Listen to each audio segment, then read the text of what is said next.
Buenas tardes a todos los que nos escuchan. Buenas tardes, cubanos. Estamos en un espacio más de este programa Tú Decides para conversar sobre la realidad cubana y también, como siempre decimos, para invitar a la acción por el cambio de sistema en nuestro país. Una acción que urge, pero una acción que ya están tomando miles de cubanos en toda la isla, desde Baracoa hasta Nuevitas, hasta Los Palacios, y que la venimos tomando hace ya mucho tiempo, especialmente en el último año.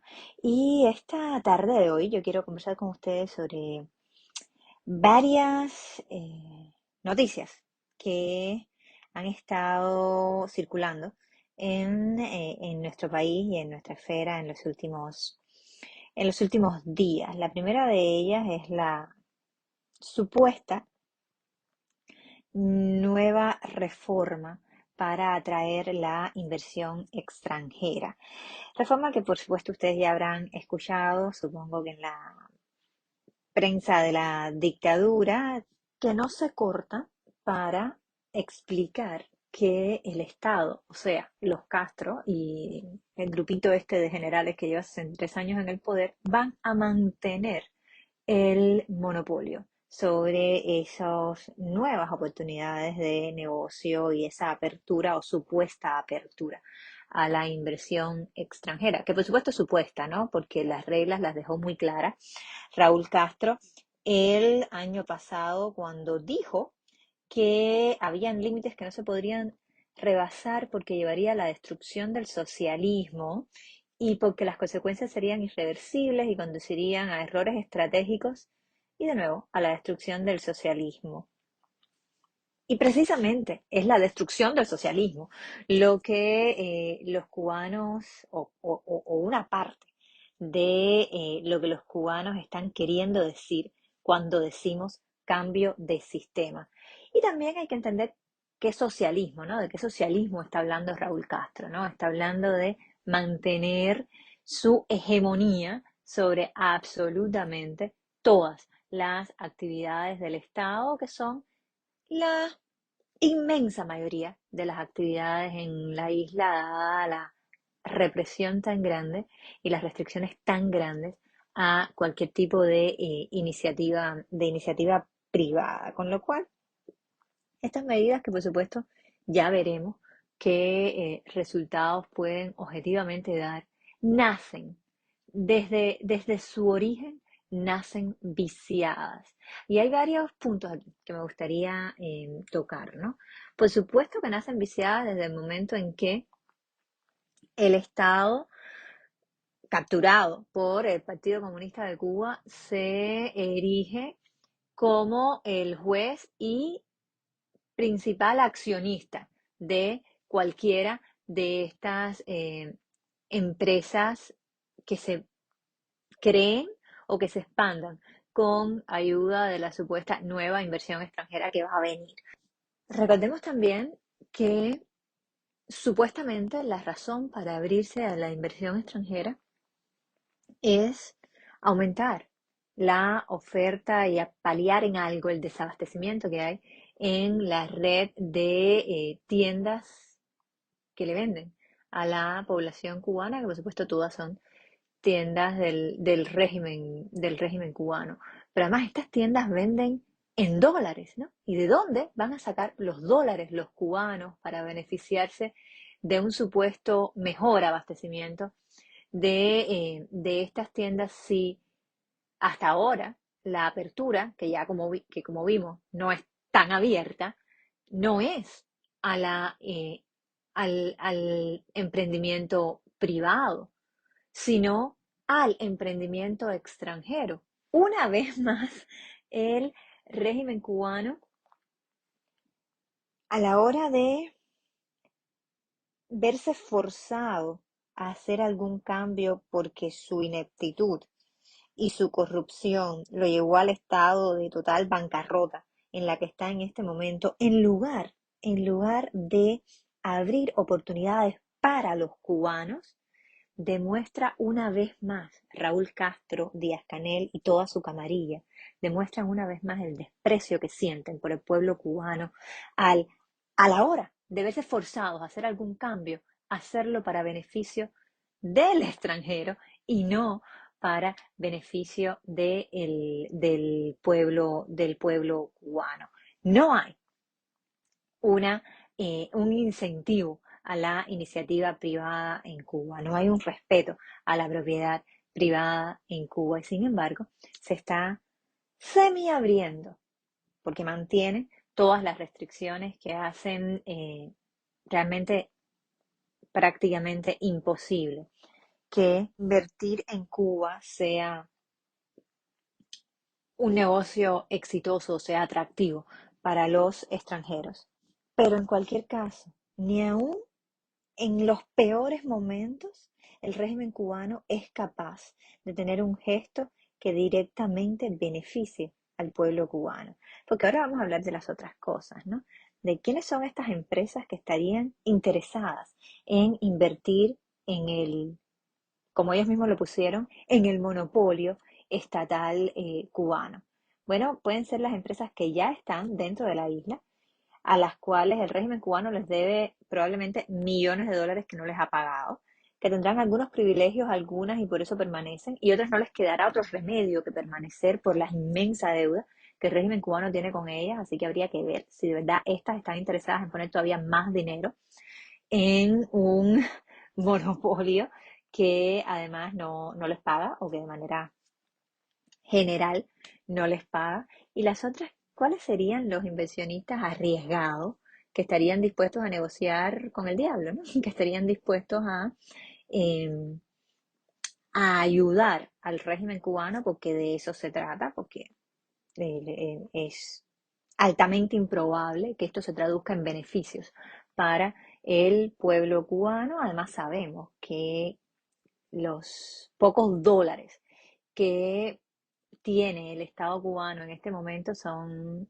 invertidos en la represión del pueblo cubano, ¿no? Faltan ambulancias, faltan medicinas, pero no faltan las guaguas con brigadas de respuesta rápida para tratar de reprimir las protestas públicas, pero nos faltan las patrullas para perseguir a los opositores, eso nos falta.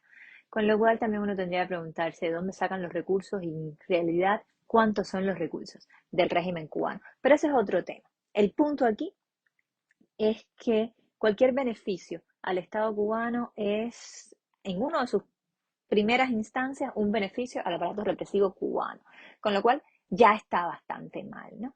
Y lo segundo es que hay que tener realmente una vocación de riesgo para ponerse en manos de estos criminales que, de nuevo, no son solamente criminales, ¿no? Además, son profundamente corruptos y, e ineptos. Al final del día, la mayor parte de los inversionistas extranjeros en Cuba lo que tienen es, bueno, mucho dinero que han perdido y el régimen cubano tiene una gran deuda con ellos. Ya veremos hacia dónde va esta nueva iniciativa que en realidad no es nueva, ¿no? Esto es una vuelta de rosca más a lo que el régimen cubano hace cada vez que la situación económica es ya imposible para ellos, ¿no? Lo vimos en los 90, lo vimos en los 2000 y ahora lo estamos viendo de nuevo. En lugar de abrirse al pueblo cubano, que necesariamente pasa por el fin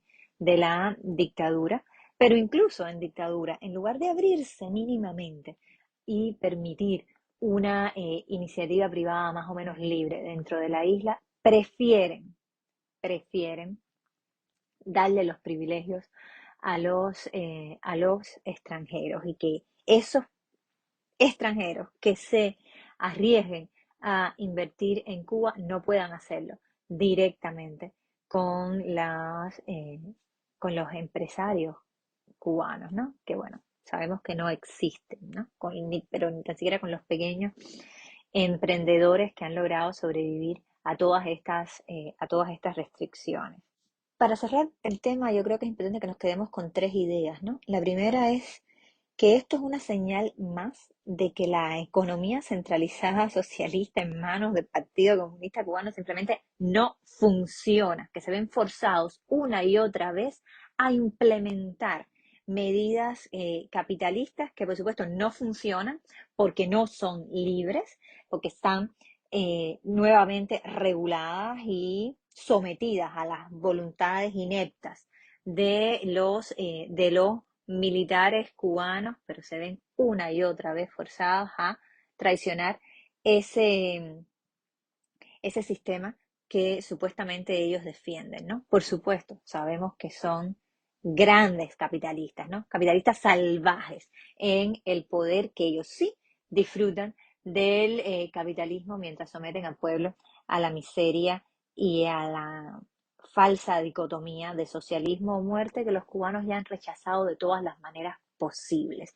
Una de ellas en las calles gritando patria y vida. La segunda idea aquí es que no nos equivoquemos. En ningún caso esto significa que la economía cubana deja de ser totalmente controlada por el régimen cubano y por tanto cada dólar que se invierte o que invierte una empresa o un inversionista extranjero es probablemente usado en el aparato represivo cubano, así que de alguna manera se convierten en cómplices de la dictadura en su violación de derechos humanos de todos los cubanos. Y como tercera idea, la propuesta que una y otra vez llevamos a las empresas extranjeras que tengan la intención de hacer negocios en Cuba. Y es que asuman los principios Sullivan, ¿no? ¿Qué son los principios Sullivan? Esta serie de reglas que hace imposible para estas empresas el simplemente involucrarse en enriquecer a los dictadores por encima de los derechos de los cubanos. Estos principios se aplicaron exitosamente y fueron fundamentales para terminar, por ejemplo, con el régimen del apartheid en Sudáfrica y los cubanos estamos decididos a cambiar el sistema. Ese sistema que nos oprime económicamente, socialmente, humanamente.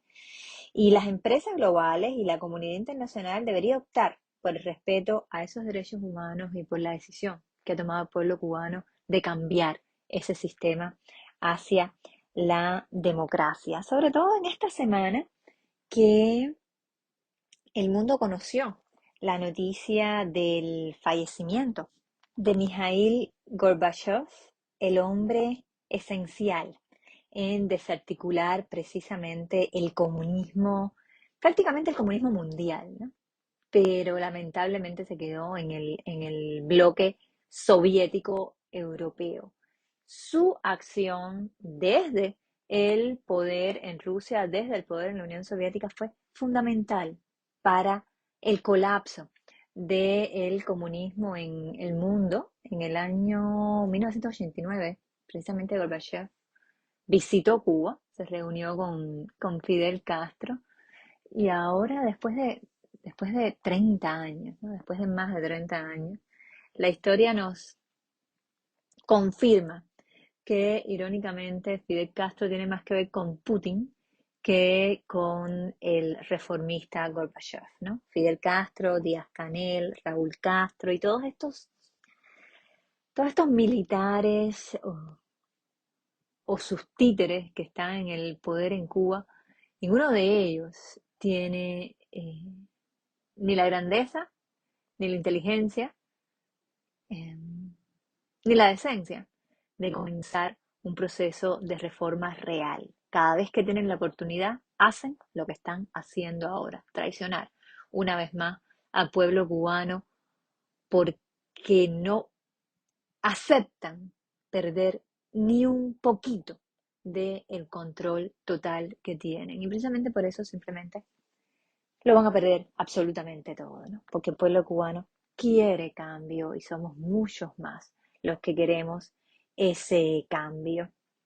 Y en esta semana, en la que el mundo recuerda los cambios fundamentales que hicieron los pueblos, ¿no? Que hicieron los pueblos que estaban bajo el yugo soviético, pero en los cuales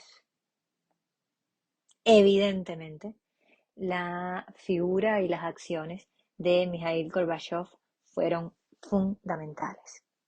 Un tema que no quiero dejar pasar es el gran esfuerzo que está haciendo el régimen cubano para entretenernos una vez más con esta campaña por el sí en un referéndum fraude, sobre una ley fraude, que es el supuesto nuevo código de familia. Y yo no quiero hablar de las leyes de la dictadura basadas en una constitución que no ha sido aprobada en libertad por el pueblo cubano, sino de lo que significa preguntarle al pueblo cubano, algo que por supuesto el régimen cubano no está haciendo, ¿no? Porque este referéndum no es para nada legítimo, no, para empezar, no hay un ambiente de derecho en Cuba como para que ningún voto sea un voto legítimo, pero sí es una oportunidad para que todos nosotros exijamos un voto libre de verdad, que no es para aprobar o desaprobar una, una ley que los cubanos no han escrito o una ley que el régimen quiere imponer. El voto que nosotros necesitamos es el voto por el cambio de sistema. Y eso es lo que promovemos desde Cuba Decide, ¿no? Ahora, mientras el régimen intenta entretenernos y también intenta ponernos a fajar unos con los otros dentro de la sociedad civil cubana, dentro del pueblo cubano, con temas que son obviamente muy sensibles para nuestra sociedad, pues debemos salir unidos a exigir aquello en lo que todos estamos de acuerdo. Y es que ese sistema tiene que cambiar. Entonces, en lugar de referéndum para las leyes de la dictadura, la invitación es a exigir un plebiscito vinculante para cambiar el sistema, para ir a la raíz del problema. Hace más de 70 años que no hay elecciones libres, justas y plurales en Cuba. Bueno, pues vamos a un voto libre. ¿Un voto libre qué significa? Un plebiscito vinculante. ¿Qué significa eso? Una pregunta hecha al pueblo, una pregunta de sí o no. ¿Quieres elecciones libres, justas y plurales? ¿Quieres cambiar el sistema en Cuba hacia la democracia? ¿Sí o no? Ese es el único voto que deberíamos estar teniendo los cubanos. Esa es la única campaña que tiene sentido en un momento como este, después de casi 50 personas que han sido arrestadas por protestar pacíficamente en Nuevitas, quién sabe cuántas en Baracoa, más de 1000 presos políticos desde el 11 de julio del año pasado. Lo único que tiene sentido en Cuba es ir a un voto, sí, pero un voto libre por el cambio de sistema en nuestro país, y ese es el que deberíamos estar exigiendo, ese es el que estamos exigiendo todos los que promovemos esta iniciativa ciudadana de Cuba Decide, que tiene muchos dentro de la oposición cubana, pero también a muchos que, sin ser opositores, sin estar en la sociedad civil organizada, quieren, como se ha demostrado mes tras mes en nuestro país, quieren ver a Cuba libre, quieren un cambio de sistema, quieren poder decidir la educación de sus hijos, quieren poder tener una empresa privada, quieren poder viajar cuando lo estimen conveniente, quieren poder construir el país que en libertad los cubanos podemos construir, con las leyes que los cubanos decidamos darnos en una asamblea libre, no en el circo ese que tienen Díaz Canel y Raúl Castro. Quiero contarles también eh, sobre otra de las estrategias del castrismo en estos días, ¿no? Que es, por supuesto, seguir insistiendo en que el gran fracaso que es de ellos y solamente de ellos, de los que han estado en el poder en Cuba por 63 años, es de alguna manera responsabilidad de otros, ¿no? Y por supuesto el viejo cuento de el embargo sigue cabalgando por América Latina a hombros de los tontos útiles que esta dictadura ha sido capaz de convencer, o de los grandes cómplices, ¿no? De los que se benefician en el mundo entero de la historia que vende la dictadura cubana. Algunos de ellos se sientan en puestos políticos en América Latina, y esta semana parlamentarios ecuatorianos se comunicaron conmigo para pedirme que le hablara al Parlamento ecuatoriano, para pedirme que hiciera una intervención ante el Pleno de la Asamblea Nacional del Ecuador, algo que hice con mucho gusto en ocasión de que otros parlamentarios de esa asamblea, de la Asamblea Nacional del Ecuador, estaban impulsando una ley nada más y nada menos para eh, condenar el embargo norteamericano, en un momento donde lo que hay que condenar es a la dictadura cubana, y donde el pueblo cubano que está en las calles lo que está exigiendo es cambiar ese sistema que la dictadura ha impuesto. A continuación les comparto las palabras que les dirigí a todos los parlamentarios, en realidad al pueblo ecuatoriano, a través de sus representantes en la Asamblea Nacional del Ecuador, porque recogen parte de nuestra realidad en este momento, ¿no? Esa realidad que el régimen cubano intenta silenciar y que es muy importante que cada uno de los que entre nosotros tiene la oportunidad de exponerla, que cada uno de los que tiene la oportunidad de desbaratar las mentiras del castrismo lo haga. Así que los dejo con esta intervención. Muchas gracias por esta oportunidad de dirigirme al hermano pueblo del Ecuador a través de este video a la Asamblea Nacional de la República del Ecuador. Mi nombre es Rosa María Payá, soy cubana y les hablo en ocasión de la discusión de este proyecto de resolución que apoya las demandas de la dictadura cubana. Quiero comenzar hablando de lo que este proyecto ignora. Quiero hablarles de Mayelín Rodríguez. Tiene 21 años. Lleva 10 días detenida e incomunicada. ¿Su crimen? Su crimen fue filmar y transmitir una protesta pacífica en su pueblo de Nuevitas, en Camagüey. Arrestaron a su abuela cuando se dirigía al tribunal. Porque en la dictadura cubana el habeas corpus se responde así, con un simulacro de vista oral donde no está ni la prisionera ni los familiares porque están arrestados. Ojalá esta resolución tratara sobre el derecho de los cubanos al habeas corpus, sobre el derecho de los cubanos a la libertad de expresión y manifestación pacífica, pero no. Por eso quiero hablarles también de Luis Manuel Otero Alcántara, artista y activista cubano, defensor del arte libre, defensor de los más vulnerables, crítico de la discriminación racial, de la discriminación contra los afrodescendientes en nuestro país. Más de un año preso, condenado a 5 años de prisión por poner su arte en las redes sociales. Ojalá esta resolución fuera para condenar el racismo de la dictadura cubana, pero no. Entonces yo quisiera hablarles de Félix y Sailí Navarro, padre e hija, ambos condenados a prisión por ir a la estación de policía a preguntar por los desaparecidos en las protestas del 11 de julio del año pasado. Ojalá esta resolución fuera para pedir la liberación inmediata de los más de 1000 presos políticos que hay en Cuba. Hay más presos políticos en mi país que en todo el continente, todos sumados. Pero no. Por eso yo quiero hablarles también de José Daniel Ferrer. José Daniel Ferrer es un líder opositor cubano. Lleva más de un año en prisión, donde ha sido torturado, donde lo mantienen en aislamiento. Es también el líder de la campaña Cuba Decide dentro de la isla, que promueve la realización de un plebiscito vinculante, de un voto libre para preguntarle al pueblo cubano y poder cambiar el sistema hacia la democracia en Cuba, para poder tener elecciones libres, porque en mi país no hay elecciones libres, justas y plurales hace más de 70 años. Ojalá esta resolución hablara de José y del derecho de mi pueblo, del pueblo cubano, a vivir en democracia, pero no. Los que promueven esta resolución quizás no saben que desde hace más de un año, cientos de miles, quizás 1 millón de cubanos han salido a las calles demandando libertad, exigiendo el cambio de sistema a la democracia. El 11 de julio del año pasado en todo el país y continúan hasta hoy, a pesar del terrorismo de Estado, a pesar de la militarización del país, a pesar de la represión y de las prisiones de tantos jóvenes.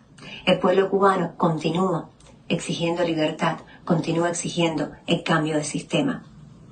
Los que promueven esta resolución, por ejemplo, quizás no saben que en mi país, que en Cuba, ese país que se vende como una potencia médica, murieron decenas de miles de cubanos.